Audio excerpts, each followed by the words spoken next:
Welcome to another episode of The Brand Called You, a podcast and podcast show that brings you leadership lessons, knowledge, experience, and wisdom from thousands of successful individuals from around the world. I'm your host, Ashutosh Garg, and today I'm delighted to welcome a very accomplished professional from the Netherlands, Mr. Arnout Orelio. Arnout, welcome to the show. Thank you so much. Arnout is the owner of the Lean Mentor. His mission is to make more time for better healthcare, and he's an author. So, Arnout, before we start talking about the Lean Mentor, can you tell me about your own journey in brief? Yes. So, despite the fact that I'm now currently mostly in healthcare, I'm an engineer from background. Mm-hmm. And I had two things that always kept me busy. That's, I would say, systems thinking. I always wanted to figure out how things are connected. And the other thing is that unlike most engineers, I was very curious about the human aspect of systems.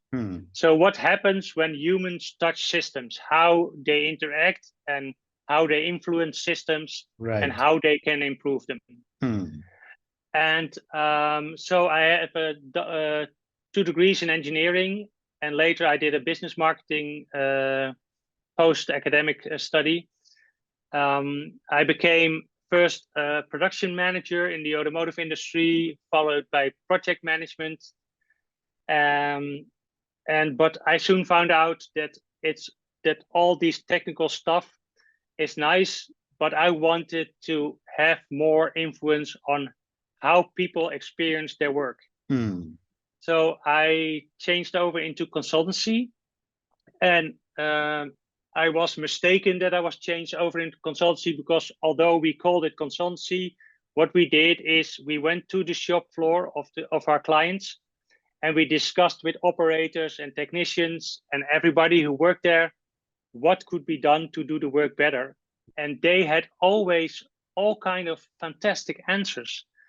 So that made me think, wow, so this is the direction to go. Wonderful. If we can teach leaders this kind of direction. Wonderful. So let's now move to the Lean Mentor.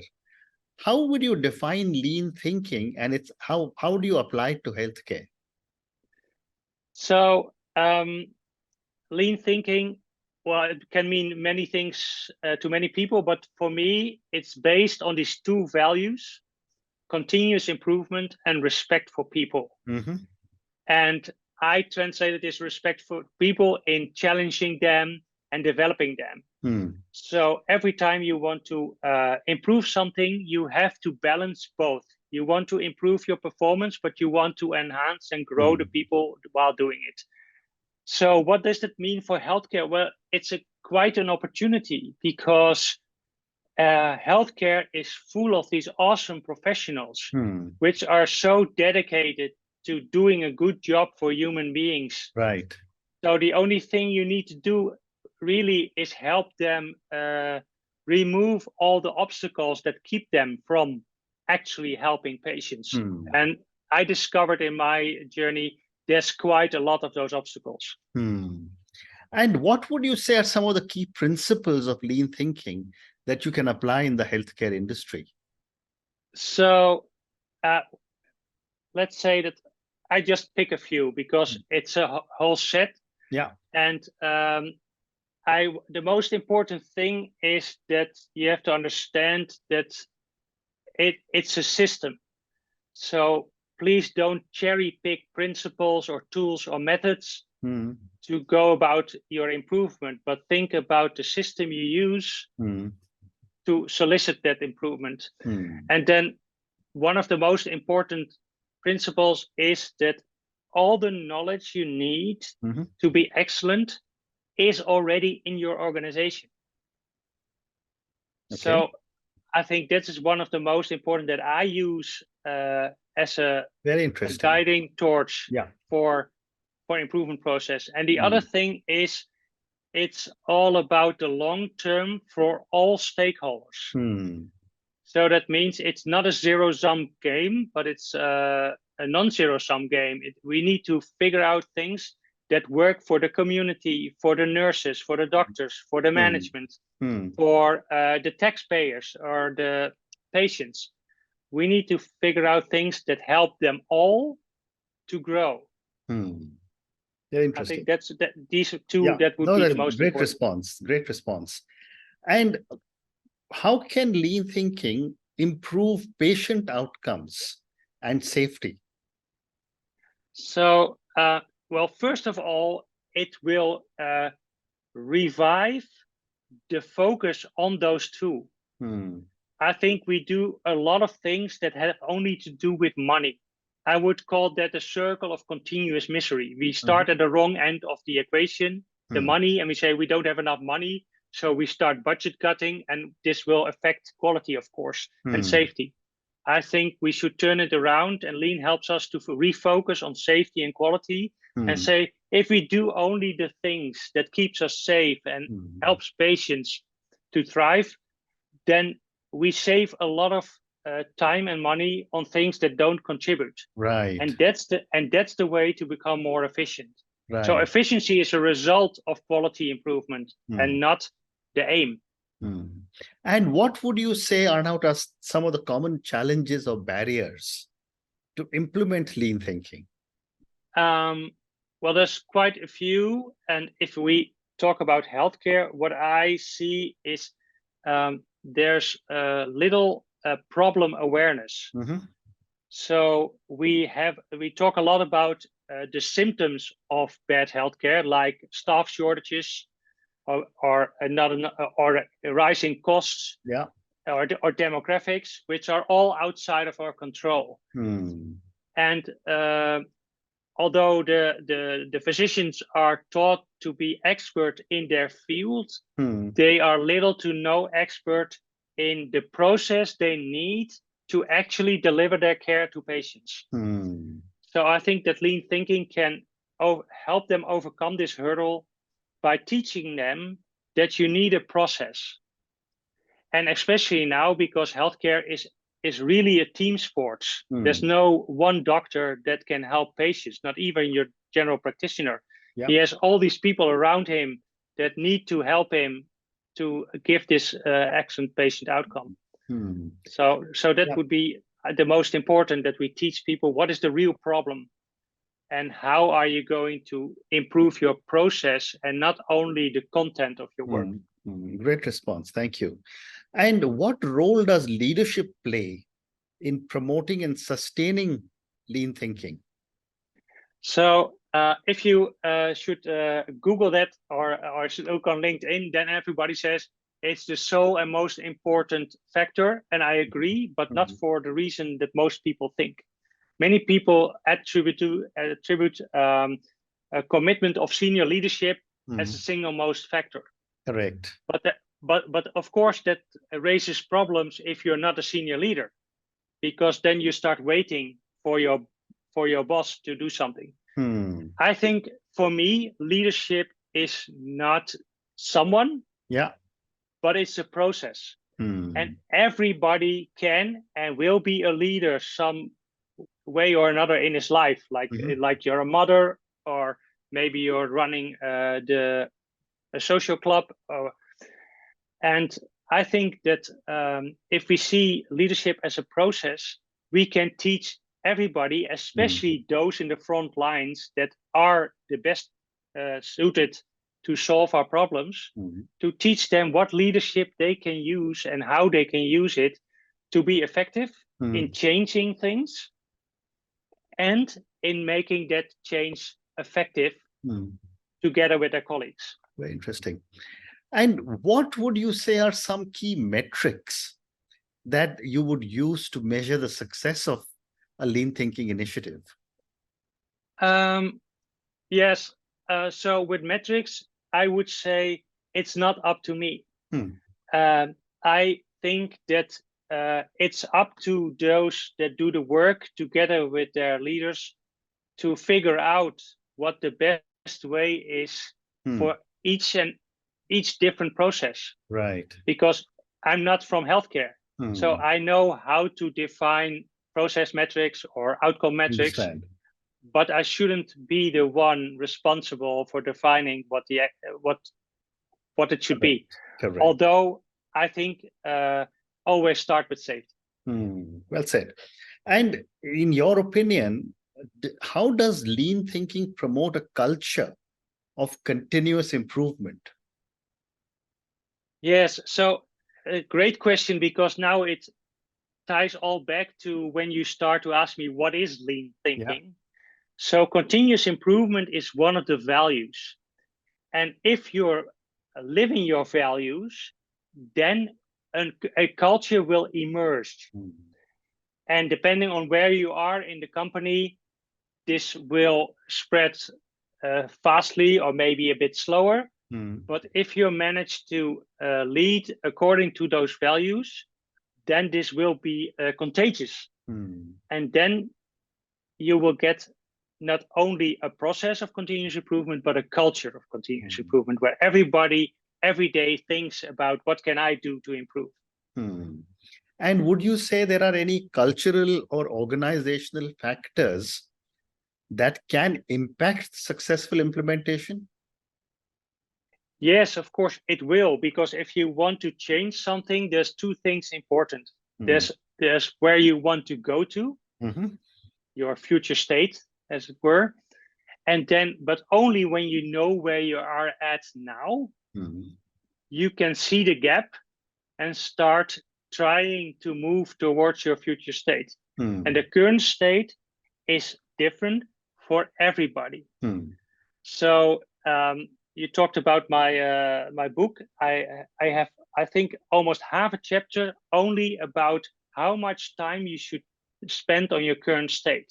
I would say about 80% of your analysis is just understanding what are we doing now and why are we doing it this way, because otherwise you cannot, well, remove yourself from that if you don't enough understand what's currently going on. I will come to your book after 2 or 3 more questions.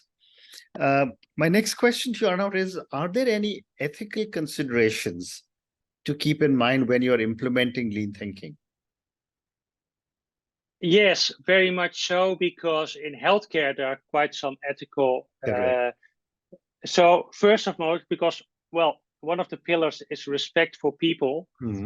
So I think it's up to me to be cognizant of the ethical issues that might be in play. One of the things that I don't understand, but is the case, is that each individual doctor can be held accountable for making a mistake, and it can even lead to judiciary measures, and that can come with fear. So if we want to remove and improve mistakes, we must be aware that, well, it's, and when there's a mistake, of course, it's a patient is affected. So if you want to do an experiment and you want to improve something, you have to be aware that you're making it this small, that you're not damaging anybody, because that would be, well, that would be a problem, of course. Correct. 2 more questions relating to lean thinking, and then I'll move to your book. Everyone in the world now is moving towards technology and, of course, artificial intelligence and so many different things. How can technology change or support lean thinking? Yeah, I think that technology should not be so much in support of lean. I think before that, we should maybe change our thinking a bit and think that technology is there to support humans and not the other way around. Correct. So I think that lean thinking will help you to maybe look at technology in a bit of a different way, adjust a solution. So before you start using technology because it's the next best thing, start thinking about your problems and what causes them and how technology can help you solve them. So I would say let technology take a bit of a step back, a back seat, so that humans can first talk to each other about what do we need from technology instead of that everybody's shouting, you need technology. I don't know if I need technology. I mean, technology is there since the inception of human beings. So, and now it's AI, and then it was stones. I think that's so maybe a bit of an interesting perspective from an engineer, but I think that technology should be there to help people. Very interesting. And my last question on lean thinking, what do you envision as the future of lean thinking? And what potential advances or trends do you see? So, I mean, the most important thing I would say is that that we get to a point where it's no longer called lean, because it's a regular way of how we think. I mean, that would be for me the ideal future, because I see still a lot of what I would call classical management. I think you got Bobby Miliani on. Yeah, he speaks a lot about that. So the future would be that we understand it that well, that we can from the start think lean more, and think more about continuous improvement and respecting people in the workplace just because we want to. Very interesting. So let me now move to your book of books. Tell me about the books that you have written. So the first book I've written is called Lean Thinking for Emerging Healthcare Leaders. It came out in 2020 in the middle of the pandemic. Yeah. And of course, people working in healthcare had no time to read books. But that book was particularly aimed at the individual leaders, like we talked about, and how they can develop themselves into someone who's willing and capable of changing the things that are in the way of excellent healthcare. And now I'm in the middle of the launch, and my book is out it's called Lean Thinking in Healthcare. You see it in the back. The back, yeah. So it came out this summer, and it's more about the vision behind the leadership in the first book. So it's particularly, especially called Lean in Healthcare, because healthcare is the context, but there's no such thing as lean for healthcare, because the principles are universal. But when you are in healthcare, of course, your solutions will look different. Some things will work or will work not for your particular situation. Right. So this is to help inspire people to think deeply about, okay, I want to move and change the culture of my organizations towards one where we develop people and improve continuously. How can I go about it? Very interesting. Very interesting. And my last question to you, Arnout, and this is for the many, many people who will listen to our conversation. What would you say are 3 lessons about lean thinking that youth would like our viewers and listeners to take away from your deep understanding of the subject? So the most important thing is, unlike you might think, it's about you. So the first thing you need to do is to commit to self-development. So what can I do to better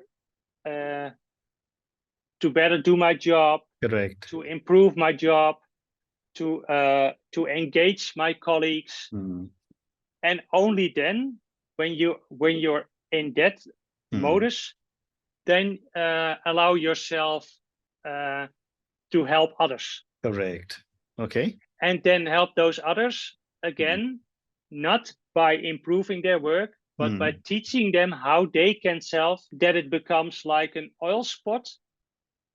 We start with maybe 1 drop, and it will spread around the organization or around your team or whatever your circle of influence is. I think so. Those 2 are the most important, and the third is be humble. maybe get out of bed every day thinking, I don't know anything. Hmm. And I'm going to find out from my colleagues and from the process what is actually going on. Hmm. Because assumptions and preconceptions can be very well be in your way Correct. of a better process. So Well said. Well said. And on that note, and you have 3 wonderful lessons. It's all about you. Be humble. Thank you so much, Arnout, for speaking to me about your own journey. Thank you for speaking to me about lean thinking. I think I learned many new things about the concept of lean thinking from you today. Thank you also for speaking to me about your books. Thank you again and good luck. yeah, thank you too. I enjoyed it really much. Thank you. Thank you for listening to the Brand Called You videocast and podcast, a platform that brings you knowledge, experience, and wisdom of hundreds of successful individuals from around the world. Do visit our website www.tbcy.in to watch and listen to the stories of many more individuals. You can also follow us on YouTube, Facebook, Instagram, and Twitter. Just search for the Brand Called You.